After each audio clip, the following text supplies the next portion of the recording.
Well, right now, state leaders are thinking about buying multiple hospitals that would result in a new public health care system here in Connecticut. And this could have an impact on your health care. Your reporter Taylor Knight is outside of Waterbury Hospital to explain which hospitals are involved and the state's effort to improve patient care.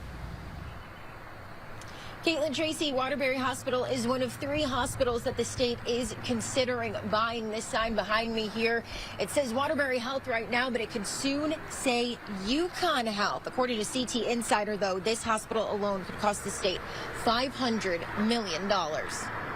Reports say that UConn Health is bidding to buy Waterbury Hospital, Bristol Hospital, and Day Kimball Hospital in Putnam.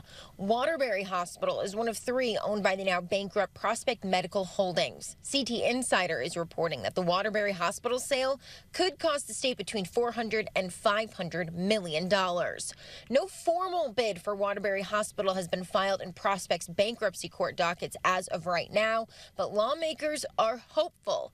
State Senator Saud Anwar believes a UConn takeover would result in better care and more hospital staff for patients. In a statement, he said, quote, "This potential acquisition would provide a better environment to help fight the state's healthcare workforce shortages for nurses, physicians, and especially specialty physicians, benefiting care not only in these individual hospitals, but in Connecticut at large."